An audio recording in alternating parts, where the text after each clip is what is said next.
Kalau kita membuat jalur sendiri itu sebenarnya sah-sah aja. Orang kamu mau bikin, mau buat, mau apa terserah kamu gitu kan. Tapi permasalahannya balik lagi, ada yang mau beli nggak? Ada yang mau bayar nggak? Gitu.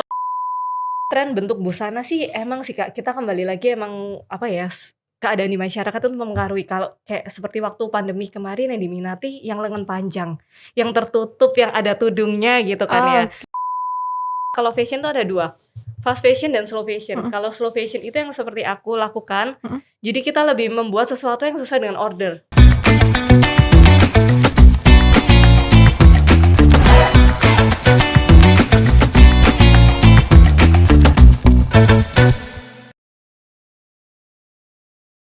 Halo Tribuners, kembali lagi bersama saya Lutfius Nika. Kali ini saya sudah bersama salah satu narasumber, yakni desainer kenamaan asal kota Surabaya, Kak Diana Natania. Ya, ini merupakan pemilik brand dari Natania Co yang baru-baru ini meluncurkan busana yang sangat menarik nih. Yakni busana berbahan kain shibori seperti yang saya pakai siang hari ini. Selamat datang Kak Natania. Selamat datang Kak. Yeay, kita Selamat ketemu datang. lagi. Seneng banget siang hari ini kita bisa berbincang lagi nih ya sama Kak Yes. Natania. Saya juga ditemani oleh rekan saya, Christine Ayu. Halo. Oke. Nah, siang hari ini kita akan belajar banyak nih dari Kak Natania mengenai tren fashion, kemudian perkembangan dari fashion itu seperti apa, dan mimpi dari seorang Natania ini seperti apa. Oke deh. Oke. Nah, tren fashion ini kan sudah mulai, tren fashion di 2022 ini kan sudah mulai kelihatan nih Kak, sejak akhir tahun, sejak bulan Oktober tahun lalu. Nah, mungkin bisa dijelaskan nih seperti apa sih tren ini bisa terjadi, atau seperti apa sih tren yang bakal hit nih di tahun 2022? Nah, kalau ngomongin tren ya Kak, kalau di Indonesia sendiri itu sebenarnya kalau tren itu kita melihat lagi kembali dari minat masyarakat nih. Karena kalau kita sebagai desainer itu tidak menutup mata ya Kak, kita itu berbisnis mencari uang juga. Tidak semata-mata kayak bikin baju, oke, keren, oke gitu kan. Kita juga harus cari siapa nih yang mau pakai baju kita, siapa nih pasar kita yang mau beli itu. Nah, dari situ kita lihat nih manusia-manusianya ini, masyarakat ini, mereka lagi suka apa nih? Outer kah, dress kah, cutting-nya yang loose kah, atau kayak yang berhijab, kayak gitu-gitu. Jadi kayak kita kembali lagi nih, kita lihat di pasar kayak gimana. Dari situ kita olah lagi nih, dari data yang kita dapatkan itu kita olah lagi nih. Gimana sih kita mengembangkannya jadi lebih baik gitu. Oke, jadi tetap harus sesuai tren ya. Harus sesuai dengan pasar selera gitu ya. pasar sih. Oke, Kak Natania nih, kalau misalnya nih desainer ini membuat jalur sendiri, ini resikonya apa sih sebenarnya? Nah, kalau kembali lagi, kalau kita membuat jalur sendiri itu sebenarnya sah-sah aja. Orang kamu mau bikin, mau buat, mau apa terserah kamu gitu kan. Tapi permasalahannya balik lagi, ada yang mau beli nggak? Ada yang mau bayar nggak? Gitu. Jadi kayak apa ya? Ya kembali lagi sih kalau aku realistis aja sebagai kita desainer ya. Tujuannya kita bikin baju ya kita jualan, bukan cuman tenar-tenar aja. Jadi kita jualan memang memutar keuangan ya Kak ya gitu. Nah, kalau kita membuat jalur sendiri sih resikonya kalau nggak laku, nah barang ini bisa apa? Bisa jadi sampah kan, kayak mengotori bumi juga kan Kak gitu. Bener-bener sih. Oke. Cuman biar kita tetap ngikutin tren tapi tetap sesuai dengan ciri khas kita gitu. Kalau Kak Natania untuk menjawab pertanyaan itu gimana nih Mbak? Tetap sesuai pasar tapi ini sesuai nih sama karakteristik brand aku gitu. Oh, itu apa ya Kak? Itu sih sesuai jam terbang aja sih sebenarnya. Kalau aku juga bingung kalau menjelaskannya karena kayak kalau aku sebagai desainer yang udah beberapa kali, jadi kayak aku udah ada ciri khas nih. Kalau Natania Co itu pasti bikin baju perempuan feminim, cantik gitu kan. Betul. Jadi ketika aku mau desain baju misalnya untuk Kak Christine ya, aku desain baju, pasti ada sentuhan-sentuhan yang orang lihat, oh iya sih, ini pasti Natania Co nih. Soalnya tuh kayak ada kayak lipatan-lipatan tisunya atau kayak ada pitanya, iya nih udah pasti kayak gitu. Nah, kalau bicara soal keberanian seorang desainer buat mencoba hal yang baru nih, kan Kak Natania baru-baru ini kan meluncurkan ya busana dengan kain shibori seperti yang saya pakai siang hari ini. Nah, ini mungkin bisa dijelasin nih Kak, kenapa sih tertarik untuk memakai kain shibori ini? Padahal kan ini jelas tidak seperti biasanya ya. Yes. Nah, shibori ini kan apa ya, kain yang diusahakan oleh UKM di Surabaya nih, dan aku lihat sendiri kayak ini lagi digalakan di pelatihan, di SMK, di lapas-lapas, terus kayak harganya juga dia tidak terlalu mahal ya Kak. Pasaran per piece-nya tuh tidak terlalu mahal dan warnanya cantik. Terus aku pikiran kenapa nggak dicoba gitu loh. Kalau kita coba kita bisa menjual, otomatis kan kayak perekonomian kita berputar nih dari yang bawah gitu loh. Ya dicoba aja dan ternyata oke, sambutannya bagus gitu loh. Ya udah kita coba gitu. Emang kadang kita harus mencoba sih, tes pasar. Oke, Tapi bener emang sih. warna-warna fashion di tahun ini nih beragam banget ya rekan Christine ya. Betul. Nah, kalau dari Kak Natania sendiri, warna apa sih yang bakal ngetop nih di tahun ini nih? Kalau kayaknya sebelum-sebelumnya banyak banget anak-anak muda yang suka earth tone gitu Kemudian nggak warna sih? Kalau pastel juga. tahun ini nantinya akan tidak jauh berbeda atau ada warna-warna yang bakal muncul nih Kak, bakal booming gitu? Sebenarnya kalau warna tidak jauh berbeda ya Kak, karena earth tone itu masih akan diminati sih tahun depan. Mungkin akan beberapa warna-warna kayak dusty yang agak sedikit lebih suram seperti kayak biru ini. Kalau tahun lalu mungkin biru indigo, baby blue. Nah tahun ini mungkin biru-biru dusty kayak gini nih bisain. Soalnya yang ada kayak abu-abunya yang sedikit tone down gitu. Nah, kalau bicara soal tren warna nih Kak, tren warna kemudian cutting busana, apakah itu disesuaikan dengan situasi nih Kak? Misal selama pandemi kemarin ya, apa ada tren tersendiri, kemudian prediksi di tahun ini nih ada tren lagi itu seperti apa nih Kak? Kalau untuk tren bentuk busana sih emang sih Kak, kita kembali lagi emang apa ya, keadaan di masyarakat itu mempengaruhi. Kalau kayak seperti waktu pandemi kemarin yang diminati yang lengan panjang, yang tertutup, yang ada tudungnya gitu kan ya. Kalau untuk yang sekarang mungkin apa ya, karena aku basicnya baju pesta, baju wanita, jadi mungkin lebih nggak terlalu berbeda sih. Kalau misalnya kalau yang wanita ya tetap aja rok sesuai selera dan sesuai tempat aja sih Kak. Oke, berarti kalau dari warnanya sendiri juga karena situasi pandemi ada pergeseran misalnya nih, sekarang warnanya lebih dusty karena orang-orang cenderung di rumah nggak suka yang gonjreng-gonjreng gitu, bisa nggak sih? Jadi bisa jadi Kak, jadi kayak mereka karena udah sering di rumah, udah malas istilahnya ya keluar kayak ketemu masyarakat, jadi udah kita kayak tone down, jadi kayak warna-warna kayak gini tuh diminati banget deh. Apalagi kayak sekarang tren kayak drama-drama Korea kayak gitu kan. Tidak memungkiri ya kalau di Indonesia itu memang peminatnya sangat tinggi. Jadi dan mereka juga warna-warna kayak gini pakainya yang kayak tone down gitu, jadi ya kembalilah kita. Oke. Kalau dari Kak Natania sendiri nih, kekhasan apa sih yang mau dimunculkan nih di busana-busananya terutama di tahun ini? Untuk tahun ini kayaknya aku memang mau coba shibori ini satu. Ini yang sudah aku coba dan lumayan berhasil. Dan untuk kedepannya sih mungkin aku mau coba pakai mungkin batik atau tie-dye gitu mungkin sih. Tapi kayak aku harus eksperimen dulu mana yang bagus. Karena kalau batik kan kayak banyak aturannya ya Kak ya. Kita nggak bisa sembarangan potong motifnya, nggak bisa sembarangan taruh dia di mana kayak gitu sih. Berarti teman kalau misalnya pakai shibori atau tie-dye atau batik kan gampang susah mungkin ya Kak. Karena kan dia udah motifnya udah full gitu. Caranya nanti biar warnanya nggak saling nabrak, ataupun kalau misalnya nabrak jadi tetap bagus, itu gimana sih caranya? Atau ini meskipun motifnya kayak gini tapi tetap sesuai dengan karakteristiknya Kak Natania nih, gimana? Kalau aku sih biasanya ya, aku nggak akan pakai full ini dalam satu baju. Jadi kayak aku kemungkinan aku akan kombinasi dengan bahan lain yang satu ton tapi mungkin polos, dan aku kasih detail biding-biding yang emang sesuai dengan ciri khas aku gitu. Oke, jadi tetap pakai inovasi yang baru, tapi kita kombinasikan dengan ciri khas kita dan emang yang biasa kita lakukan. Jadi kan akan menjadi ciri khas kita tapi lebih upgrade. Oke, asik. Jadi kita tunggu ya nanti busana dari Kak Natania harus ada dalam waktu dekat ya. Benar. Itu yang susah. Nah, ini menarik juga nih Kak. Tadi Kak Natania kan nyebutin nih bakal memadukan kain ya. Gimana sih dari Kak Natania sendiri buat menyelaraskan antar kain nih? Mungkin kalau kain untuk shibori atau batik itu kan berbeda nih. Untuk dipadukan dengan kain lain seperti apa sih Kak? Kalau untuk dipadukan dengan kain lain tergantung jenis busananya dulu nih, kita mau bikin apa. Nah kalau misalnya, kalau aku kan biasa dress, jadi aku bahasnya dress aja ya.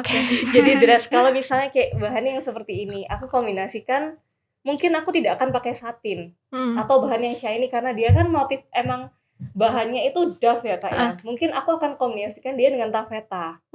Jadi kayak dia sama-sama Dove tapi kayak dia bagus gitu. Oh, jadi bisa kelihatan selaras Iya, gitu kelihatan ya. selaras tapi dapat mewahnya juga karena kalau taffeta kan dia kayak ada shiny apa ya, kayak blacknya di tenunan warnanya itu. Jadi kayak dapat mewahnya, dapat juga motifnya kayak gini gitu. Oke. Tadi kan Kak Natania bilang kalau misalnya bajunya itu cenderung ke dress-dress feminin gitu. Yes. Untuk para hijabers nih, sekarang kan hijab kan bukan hanya sebagai identitas tapi juga sebagai Fashion. identitas fashion Yes. seseorang gitu. Kak Natania gimana sih kalau misalnya busana Kak Natania dipadukan dengan hijab gitu, masih masuk nggak sih sebenarnya? Jadi masuk aja sih karena hijab itu apa ya, sekarang lagi ngetren juga kayak mostly orang itu kalau yang beragama muslim pasti hijab, maunya berhijab. Iya, bener banget. Nah jadi kita kayak kombinasiin aja kayak detailnya jangan terlalu seksi, jangan terlalu terbuka gitu. Mungkin cuttingnya lebih loose gitu aja sih kalau aku. Tapi tetap aku kasih detailnya kayak pita-pita atau beading itu tetap sih. Jadi tetap kelihatan cantik ya Tetap meskipun kelihatan pakai cantik. hijab tertutup Iya, gitu betul. ya. Kayak menarik banget ya Kak Natania.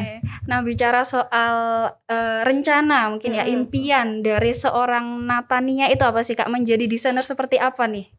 Aku ingin menjadi desainer yang apa ya? Yang cukup dikenal, yang bikin profit juga dan tidak ikut andil dalam sampah di Indonesia. Nah dari situ makanya aku kayak apa ya, lebih ke slow fashion. Jadi kan kita kalau fashion tuh ada dua, fast fashion dan slow fashion. Kalau slow fashion itu yang seperti aku lakukan. Jadi kita lebih membuat sesuatu yang sesuai dengan order. Jadi kayak mengurangi kemungkinan satu barang tidak laku, mengurangi sampah juga. Jadi kalau yang fast fashion itu kayak yang langsung produksi massal jebret gitu dijual, kalau nggak laku ya udah numpuk aja. Jadi kayak aku lebih ke slow fashion itu karena aku memang sangat menyadari kalau sampah ini kan apa ya, sampah kita dari industri fashion ini susah gitu untuk diurai atau dimanfaatkan kembali, itu sedikit susah gitu kan. Jadi aku mengurangi itu. Menarik banget ini ya. Jadi berkarya ini ya tetap memikirkan kelangsungan alam gitu Sustainable ya Kak ya. Sustainable fashion kalau kita nyebutnya ya. Tapi kalau dalam jangka waktu dekat misalnya 5 tahun 10 tahun lagi, ada target enggak yang ingin dicapai gitu? Atau mungkin di tahun ini ada target nih, pengen ini, pengen itu, 5 tahun lagi pengen ini, pengen itu, pengen 10 tahun lagi pengen ini, pengen itu gitu Kak. 5 tahun lagi kali ya. 5 tahun lagi aku pengennya sih mungkin karena aku sekarang masih base-nya di Surabaya, mungkin 5 tahun lagi aku pengen apa ya, bisa kayak lebih dikenal di Indonesia gitu. Amin. Kita aminin dong.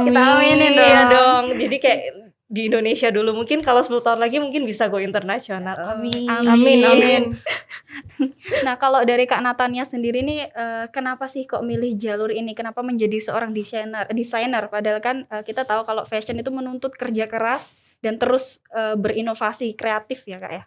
Karena memang dari apa ya, dari aku kecil emang aku tuh suka. Jadi awalnya tuh aku memang suka coret-coret gitu Kak, dari aku SD gitu kan.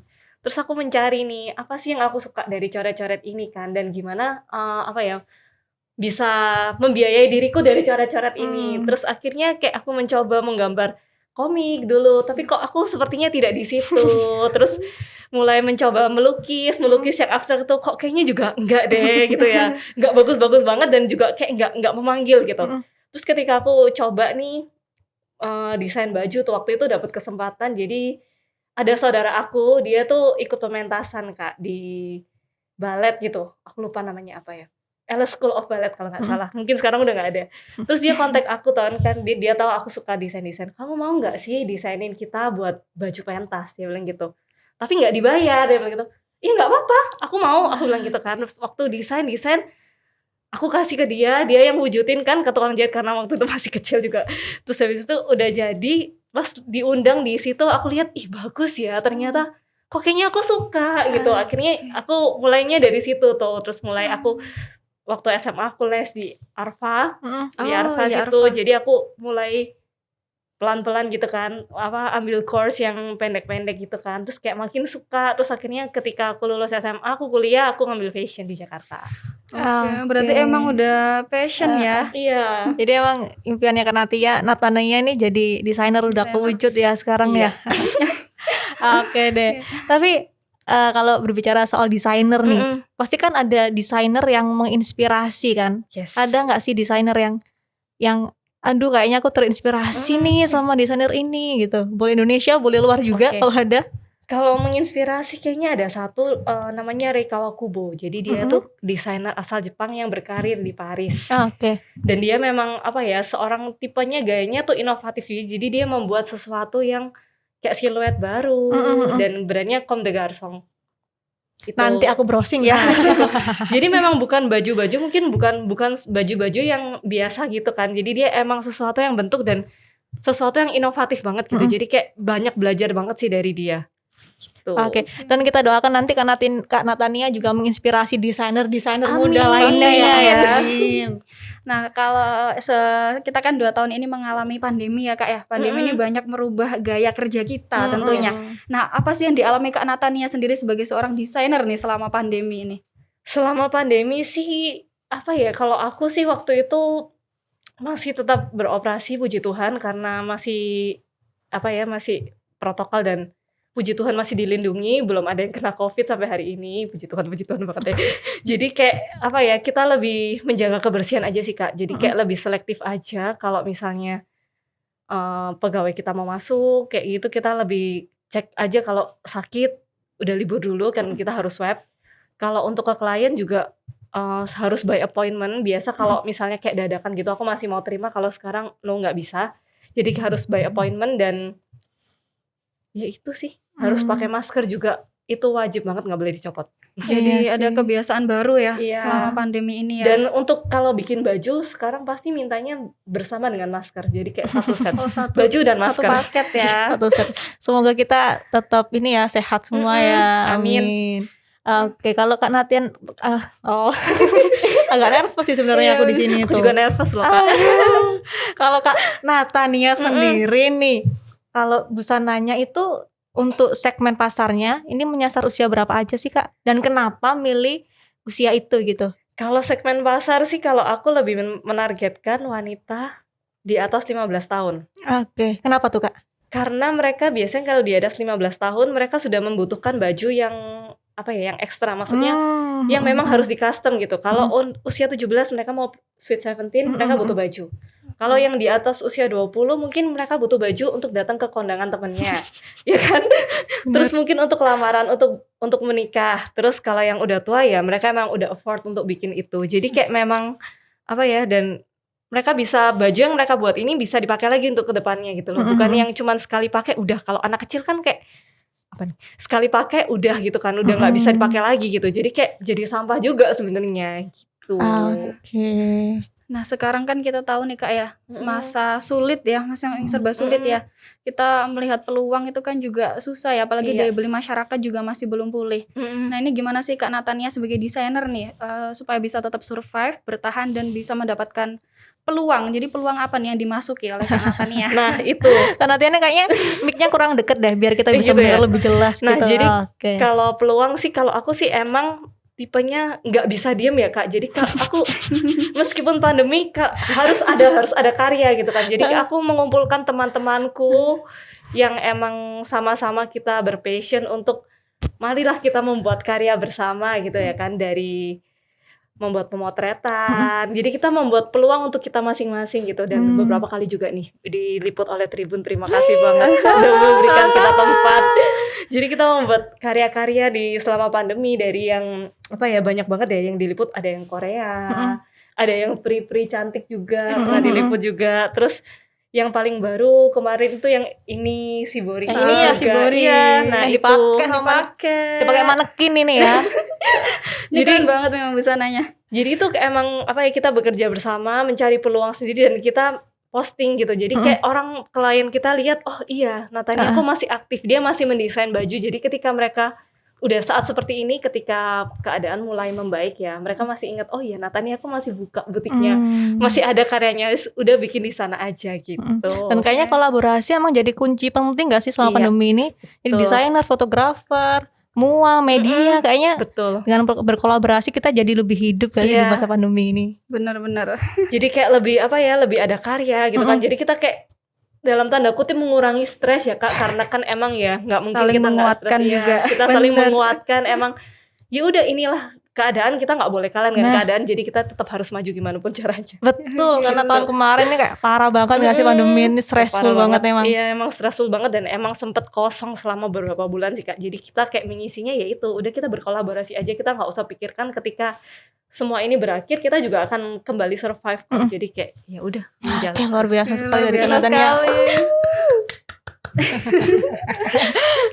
Baiklah Christine dan Tribuners, kita hari ini banyak belajar ya dari seorang Diana Natania, pemilik brand dari Natania Co. Jika kita ingin membuat perubahan, waktu yang tepat adalah saat ini. Jika ingin mewujudkan mimpi, harus dimulai dari sekarang. Saya harus mengakhiri perbincangan kali ini. Terima kasih Kak Natania Terima kasih. dan rekan Christine Ayu yang sudah menghangatkan suasana dengan optimisme. Sampai jumpa kembali. Dadah.